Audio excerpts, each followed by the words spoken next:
भाग्यशाली पुरुषंक चारि मुख्य लक्षण कोटिपति बनी था। आमे आपण मानक जनइबू भाग्यशाली पुरुषंक चारोटी मुख्य लक्षण कोटिपति बनी था। बंधुगण जदि स्त्री को घरर लक्ष्मी कहुए तेबे पुरुष घरर पालनकर्ता श्रीहरि विष्णु समान होता।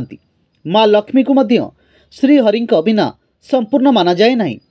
जदि नारी को अन्नपूर्णा कहुए तेबे पुरुष से अन्नर प्राप्तिर स्रोत।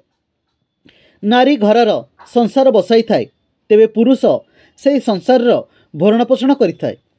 समुद्र शास्त्र रे ना केवल स्त्री विषय बर पुरुष विषय मध्य महत्वपूर्ण लक्षण विषय कह जाउथुरु आमे जानि परिबा कि केउ पुरुष जार भाग्य सबुबले उज्जवल रही थाए एवं जीवन में सफलता प्राप्त करिथाए। भविष्य शास्त्र रे ब्रह्मणे जी यार उल्लेख करी कहिसंती पुरुषर देहर अंग एवं आचरण रे जानि परिबे कि तार भाग्य तार केते साथ देव। तेबे आसंतु जानिबा पुरुषर एहीपरि लक्षण विषय जेउथुरु या जना पड़िबो कि से भाग्यशाली ना नाही। चूड़ा मथा जदि पुरुषंकर मथा एमिति चूड़ा जाकि आपणक हाथ चारोटी आंगुली सहजरे रही पारिबो तो एपरि पुरुषंक भाग्यशाली माना जाए। तार भाग्य तार साथ सबुबले देइथाए। नूतन कार्य मध्य तांको सबुबले सफलता मिलताए। किंतु मथा चौड़ा आउ सेथिरे कौनसी भी माड़र चिन्ह जेमिति जलिबार चिन्ह पड़गले खंडिया हो जिबार चिन्ह तो एपरि पुरुषों को सफलता प्राप्त करिबारे बहुत सारा कठिनतार सामना करने को पड़ता है।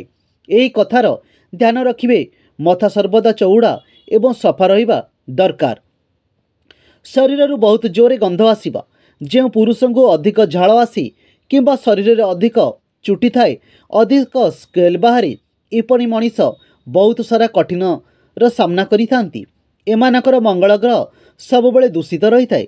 एमानकर परिस्थिति सबुबले अनुकूल रहे ना।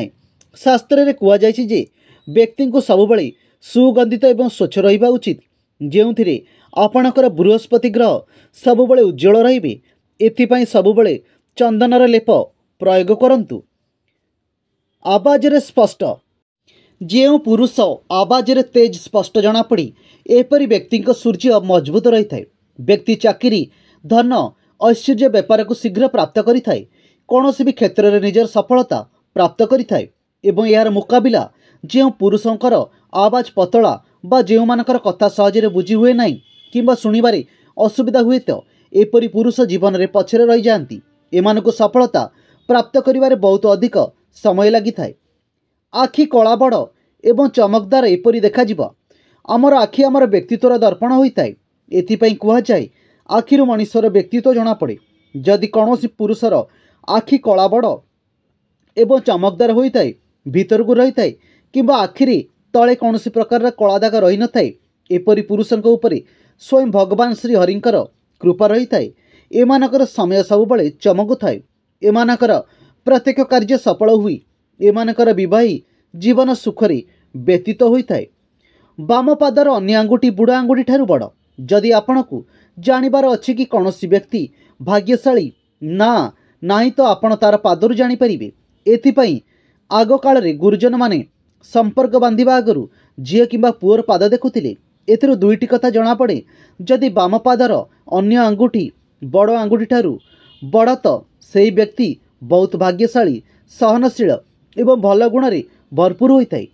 अन्यटी चलिबार ढंग जदि कौनसी व्यक्ति चलिबा समय पाद को शब्द करी करी करी चलु थाए तो ताहार व्यक्तित्व को भरोसा करा जाए नहीं।